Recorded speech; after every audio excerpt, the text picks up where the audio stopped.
Mi nieto me dijo en plena boda: «Abuelo, salgamos de esta casa ya». Lo que pasó después me heló la sangre. Así comienza mi historia. Aquel día la casa estaba llena de música, risas y el aroma de flores frescas. Era la boda de mi hija, y aunque había algo en el ambiente que no me dejaba del todo tranquilo, intentaba sonreír.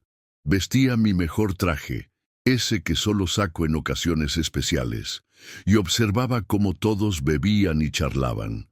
Fue entonces cuando sentí un tirón suave en mi chaqueta. Era mi nieto con los ojos muy abiertos, como si hubiera visto algo que no debía. «Abuelo, tenemos que irnos de esta casa, ahora».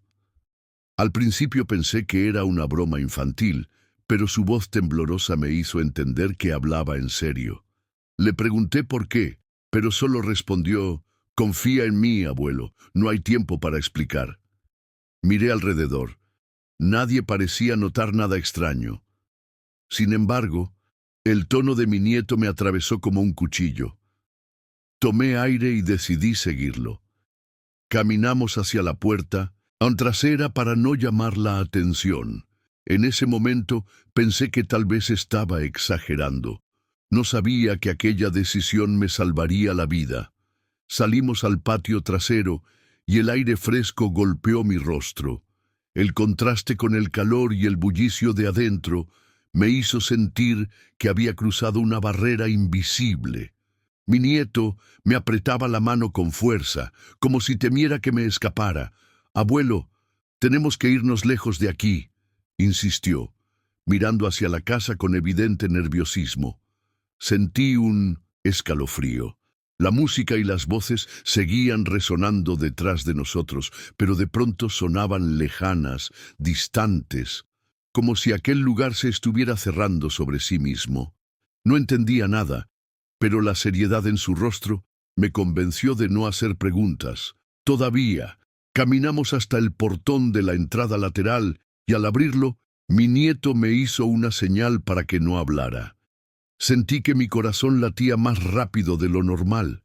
No había explicación, solo una sensación que me gritaba que debía seguirlo. Llegamos hasta la calle polvorienta que rodeaba la casa. A lo lejos, las montañas se teñían de un rojo anaranjado por el atardecer. Mi nieto respiró hondo y por fin se detuvo. «Abuelo, hay algo que no debía escuchar, y ahora ellos saben que lo sé». Me quedé inmóvil. Esa frase fue suficiente para helarme la sangre. Intenté que me lo explicara, pero volvió a mirar hacia la casa. «Si nos quedamos, no saldremos con vida». Un silencio pesado cayó entre nosotros. Sentí que las piernas me temblaban. Esa casa, que yo había visitado tantas veces, ahora parecía un lugar hostil, lleno de secretos. Fue ahí cuando comprendí que lo que estaba ocurriendo no era un simple malentendido. Algo muy grave estaba por pasar, y yo, sin saberlo, acababa de escapar por segundos. Nos alejamos de la casa, caminando rápido pero sin correr. Mi nieto seguía mirando por encima del hombro, como si esperara que alguien nos siguiera. Yo, todavía confundido, sentía una mezcla de miedo y curiosidad. «Hijo, dime qué está pasando», le pedí con voz firme. Él dudó unos segundos antes de hablar. «Escuché a mamá y a unos hombres en la cocina.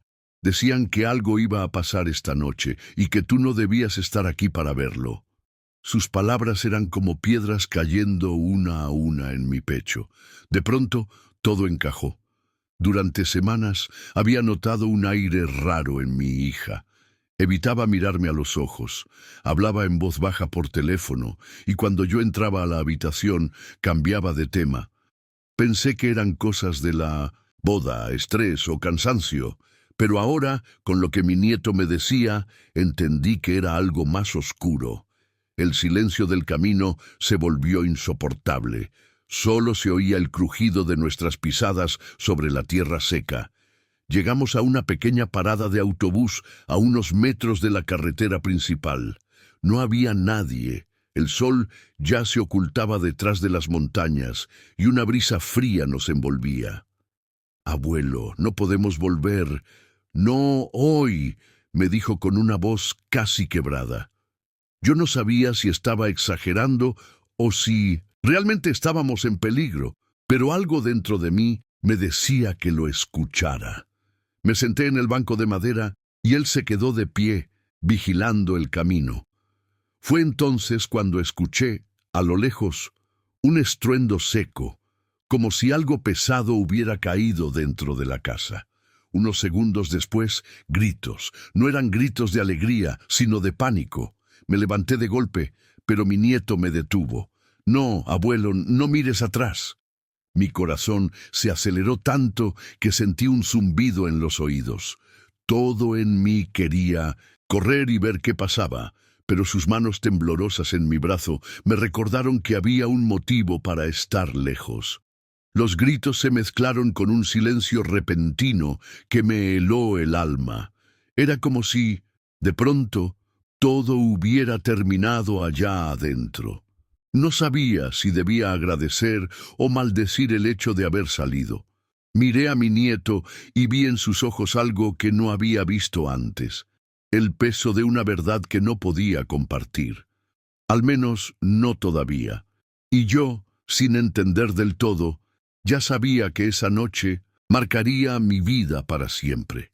Nos quedamos en la parada del autobús unos minutos más, aunque parecieron horas. Yo no podía dejar de mirar hacia el sendero que llevaba a la casa. Cada sombra entre los árboles me parecía una figura acercándose. Mi nieto permanecía serio, sin dejar de vigilar. «No podemos irnos todavía, abuelo. Ellos podrían estar buscándonos», dijo en voz baja. La palabra ellos retumbó en mi cabeza. ¿Quiénes eran esos ellos de los que hablaba? ¿Y por qué mi propia hija estaría involucrada? Finalmente escuchamos el motor de un viejo autobús acercándose. Nos subimos sin decir palabra y nos sentamos al fondo, donde la luz era más tenue. Mi nieto se pegó a la ventana, observando si alguien nos seguía. Yo trataba de ordenar mis pensamientos, pero todo era un caos. La boda, las risas, la música, y luego ese aviso desesperado. Sentía como si hubiera pasado de un sueño a una pesadilla en cuestión de minutos. El autobús avanzaba lentamente por la carretera y yo observaba los campos que se extendían hasta perderse en el horizonte. Era el México rural que conocía de toda la vida, pero esa noche todo parecía distinto, más oscuro, más amenazante. Abuelo, lo que escuché no puedo repetirlo aquí. No es seguro, susurró mi nieto, mirándome fijamente. Esa frase encendió todas mis alarmas. Decidimos bajar en un pequeño pueblo a unos 40 minutos de distancia. Allí alquilé una habitación barata en una posada, solo para pasar la noche. Cerré con llave y puse una silla contra la puerta, como si eso fuera suficiente para mantener alejadas las sombras que nos seguían. Nos sentamos en la cama, y entonces mi nieto comenzó a contarme todo lo que había oído. Mientras hablaba, sus palabras se volvían cuchillos que cortaban cualquier rastro de calma en mi interior. Según él, había escuchado una conversación entre mi hija, su esposo y dos hombres desconocidos. Mencionaban dinero, propiedades y algo que llamaron la herencia completa. Pero lo peor fue oír que mi nombre estaba en medio de esos planes, y no de una manera buena. Abuelo, ellos no querían que tú vivieras para firmar ciertos papeles, me dijo con la voz quebrada. Sentí un frío que me recorrió hasta los huesos. La boda no era una celebración, era una trampa. Me quedé en silencio, tratando de digerir lo que mi nieto acababa de decir. La habitación de la posada parecía encogerse, como si las paredes se cerraran sobre nosotros. ¿Estás seguro de lo que escuchaste?, le pregunté. Él asintió sin dudar. No podía creer que mi propia sangre pudiera siquiera pensar en algo así. Pasé mi vida entera trabajando para darles un techo, comida y una vida digna, y ahora ese mismo techo era parte del plan para deshacerme. Recordé cómo, semanas antes, mi hija me insistía para que firmara unos documentos de trámite sobre la casa. Siempre encontraba una excusa para no leerlos, porque algo no me cuadraba.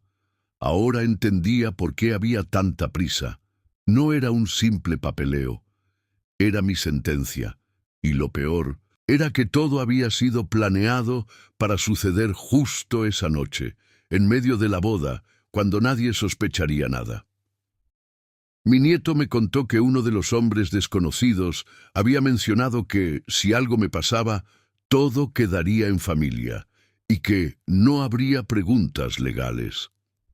Eran palabras frías, calculadas, como si yo no fuera una persona, sino un obstáculo a eliminar. La traición me dolía más que cualquier golpe físico. No era solo la pérdida de la casa, era la confirmación de que para ellos, yo, ya no valía nada. Esa noche casi no dormimos. Cada ruido en el pasillo de la posada me hacía saltar. Imaginaba que en cualquier momento la puerta se abriría y entrarían para terminar lo que habían empezado.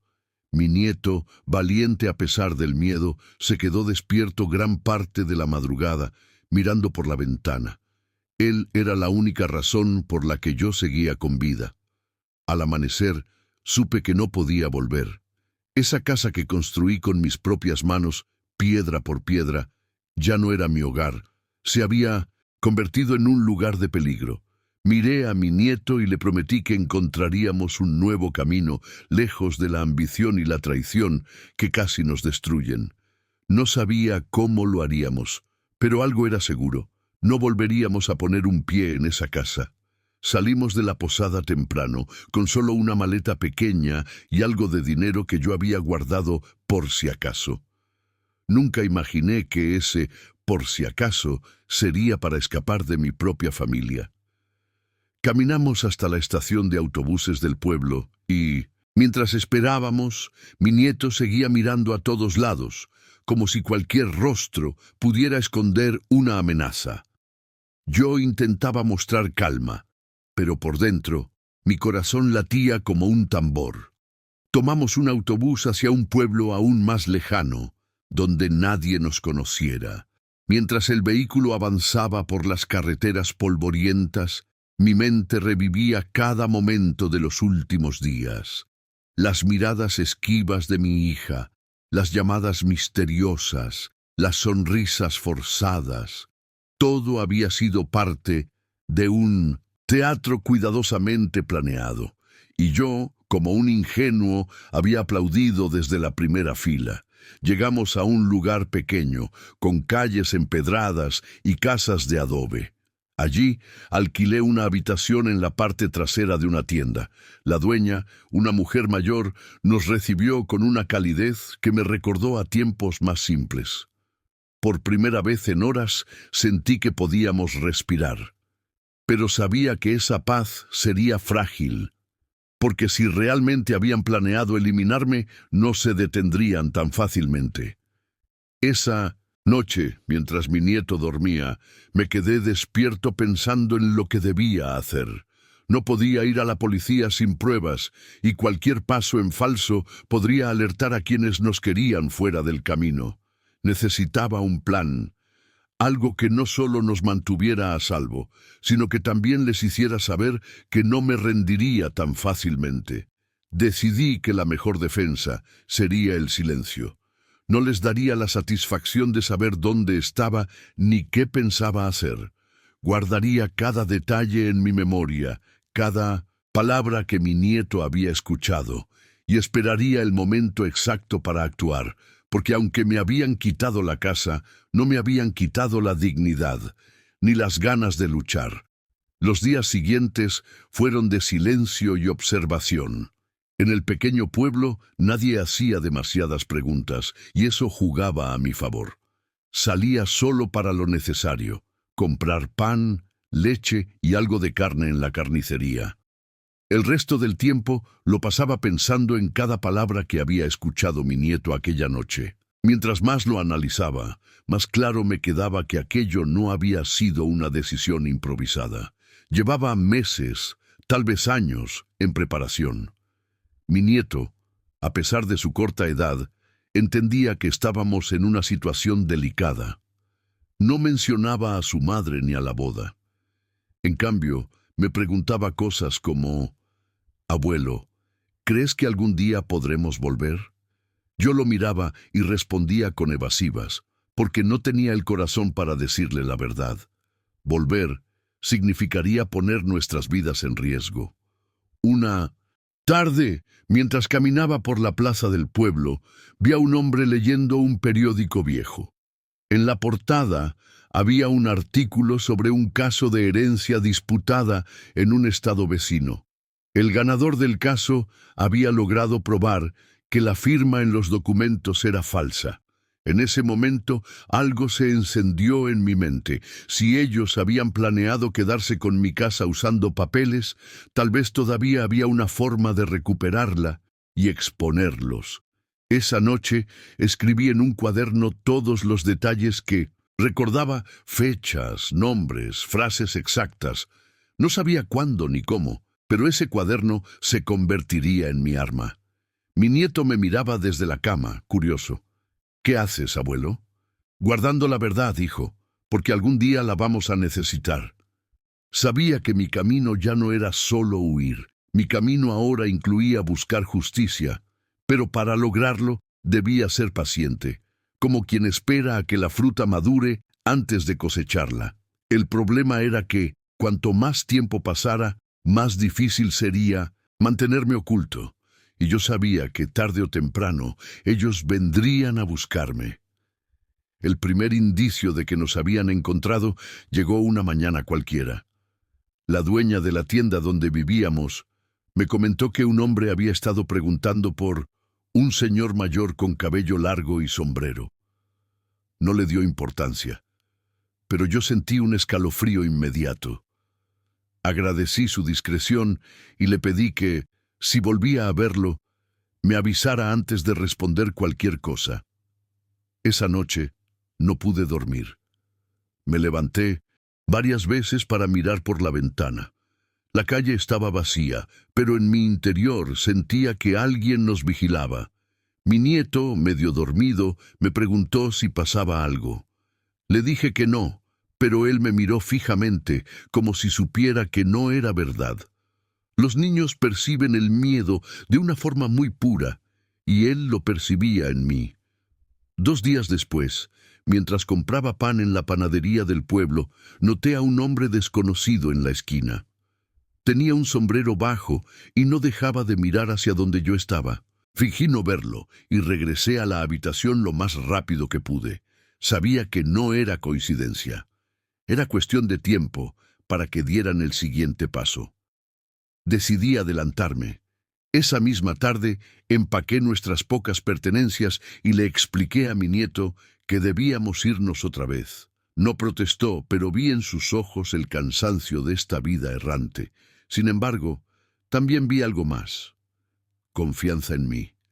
Él sabía que, aunque el camino fuera incierto, yo haría lo imposible para mantenerlo a salvo. Partimos antes de que cayera la noche, tomando un autobús hacia un lugar aún más remoto. Mientras el vehículo se alejaba, miré por la ventana y vi, en la última esquina del pueblo, la silueta de un hombre que parecía seguirnos con la mirada. No sé si era imaginación o realidad, pero una cosa era segura: la cacería había comenzado. El nuevo pueblo al que llegamos era pequeño y polvoriento, con calles tan estrechas que apenas pasaban 2 personas lado a lado. Encontramos una habitación para alquilar en la parte trasera de una cantina, donde el dueño, un hombre callado y de pocas preguntas, aceptó nuestro pago en efectivo sin pedir documentos. Ese anonimato me daba un poco de tranquilidad. Pero ya no bastaba con escondernos. Ahora debía empezar a actuar. Pasaba las tardes sentado en una mesa junto a la ventana, escribiendo y organizando la información que tenía. Nombres, conversaciones, fechas, todo lo que mi nieto había escuchado en la boda. También anotaba las veces que había visto hombres extraños rondando y en qué lugares. Si algún día todo esto llegaba a manos de un juez o de un periodista, tendría un caso sólido. Una noche, mientras hablábamos, mi nieto me dijo: «Abuelo, si ellos nos buscan, ¿por qué no dejamos que nos encuentren, pero a nuestra manera?». Esa frase me sorprendió. Su inocencia escondía una idea peligrosa, pero no del todo absurda. Tal vez, si lograba atraerlos bajo mis condiciones, podría conseguir pruebas o hacerlos cometer un error. Empecé a pensar en personas de confianza, viejos amigos que aún me debían favores y que no tenían ninguna relación con mi familia, gente que podía ayudarme a montar una trampa sin hacer preguntas. La clave sería que ellos creyeran que yo estaba indefenso, cuando en realidad estaría más preparado que nunca. Sabía que era arriesgado. Si algo salía mal, no solo perdería mi oportunidad de recuperar la casa, sino que pondría en peligro la vida de mi nieto. Pero también entendía que huir eternamente no era vivir. Si alguna vez quería recuperar mi hogar y mi paz, debía enfrentar a quienes intentaron destruirme. Y lo haría a mi manera. La primera parte de mi plan consistía en hacerles creer que me habían encontrado por casualidad. Para eso, envié un mensaje a un conocido en mi pueblo natal pidiéndole que dejara escapar cierta información sobre mi paradero. Nada demasiado preciso, solo lo suficiente para que la noticia llegara a oídos de mi hija y sus cómplices. Durante los días siguientes, actué como si no pasara nada. Salía al mercado, me dejaba ver en la plaza, incluso conversaba con algunos vecinos para que mi presencia se comentara. Todo era parte del juego. Yo era el cebo, y ellos los depredadores. Solo necesitaba que dieran el primer movimiento. Una tarde, al regresar a la habitación, encontré la puerta entreabierta. Mi corazón se aceleró, pero al entrar, vi que nada había sido robado. Solo una silla movida, una ventana mal cerrada, señales de que alguien había estado allí, revisando. No dejaron rastro evidente, pero para mí estaba claro. Habían mordido el anzuelo. Le pedí a mi nieto que no saliera solo bajo ninguna circunstancia. También hablé con el dueño de la cantina, un viejo veterano que entendía el valor de la discreción. Le expliqué que podría haber visitas indeseadas y le ofrecí pagarle por adelantado con tal de que no dijera nada. Su respuesta fue simple: «Aquí el que habla de más no dura mucho». Esa noche, mientras afuera la cantina cerraba y el pueblo quedaba en silencio, sentí el peso del momento. El enfrentamiento estaba cerca. Podía casi escuchar los pasos de quienes vendrían por mí. Pero, a diferencia de la boda, esta vez yo estaría listo, y no pensaba huir. La madrugada del cuarto día, un golpe seco en la puerta me despertó de inmediato. No era un llamado normal, era un golpe fuerte, firme, como quien no teme ser escuchado. Me levanté sin hacer ruido, tomé el bastón que siempre tenía a mano y le hice señas a mi nieto para que se escondiera detrás de la cama. El silencio posterior fue aún más inquietante que el golpe. Me acerqué a la ventana y en la penumbra de la calle distinguí dos siluetas. No eran del pueblo. Uno de ellos fumaba, el otro observaba la puerta con una paciencia fría. No se movían, solo esperaban. Era como si supieran que yo estaba ahí, despierto, midiendo cada segundo. Decidí abrir la puerta lentamente. ¿Se les ofrece algo?, pregunté con voz tranquila, aunque por dentro mi corazón latía con fuerza. El que fumaba me miró y sonrió sin calidez. «Venimos a hablar sobre tu casa». Su tono estaba cargado de veneno. No era una invitación, era una advertencia. Les hice pasar, pero mantuve la puerta entreabierta como quien no confía. Se sentaron sin pedir permiso y empezaron a insinuar que aún podía arreglar las cosas si firmaba ciertos papeles. Yo fingí estar confundido, pidiendo detalles, ganando tiempo mientras mis manos fuera de su vista, apretaban el cuaderno donde tenía todo escrito. Cuando intentaron presionarme, solté la primera bomba. Les dije que cada palabra que dijeran allí sería recordada y usada en su contra. Su sonrisa se borró. Uno de ellos se levantó, pero yo ya había decidido que no me intimidarían más. Ese era mi terreno ahora, y aunque estaba solo, no pensaba ceder. Me incliné hacia adelante, apoyando ambas manos en el bastón. ¿Saben qué es lo más curioso?, dije con voz firme. Que ustedes creen que pueden venir aquí a intimidarme, sin darse cuenta de que ya sé todo lo que han hecho. Sus miradas se cruzaron por un instante, y en ese segundo de duda entendí que había tocado un nervio. Abrí el cuaderno y comencé a leer en voz alta las fechas, los lugares y hasta las frases exactas que habían usado para vender mi casa.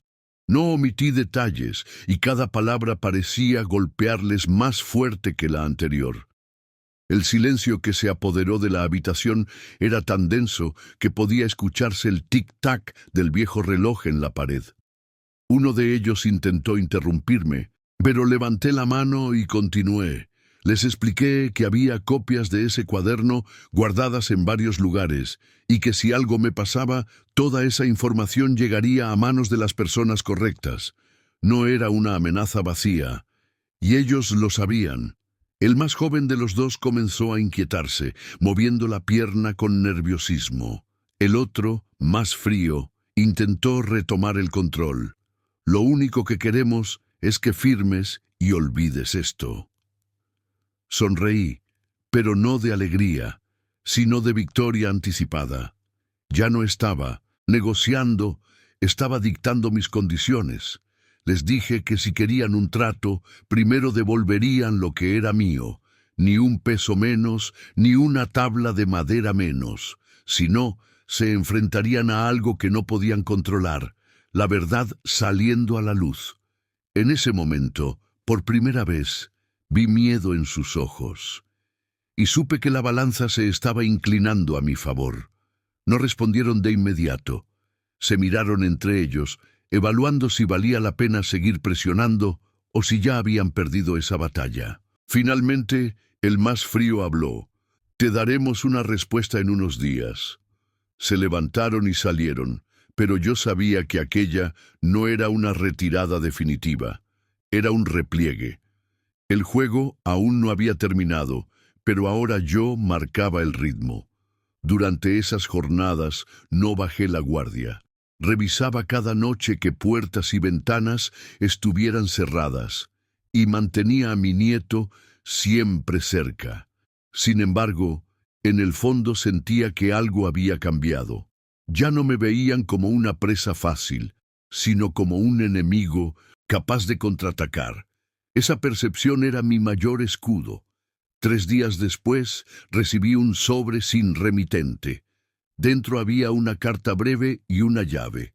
«Lo tuyo está donde siempre debió estar. Considera esto como un cierre».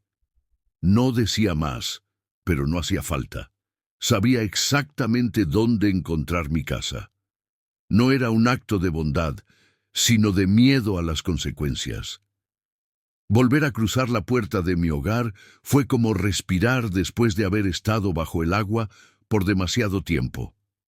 Cada pared, cada mueble, cada grieta, todo estaba como lo recordaba. Mi nieto corrió por las habitaciones, riendo, como si nunca hubiera existido el peligro.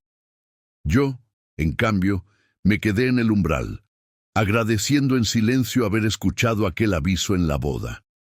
Esa noche, mientras el viento movía las cortinas, pensé en todo lo que habíamos pasado.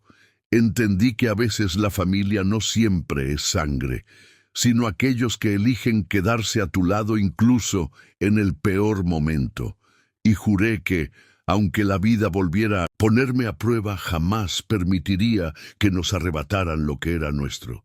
Porque esta casa no es solo ladrillo y madera, es la prueba de que resistimos.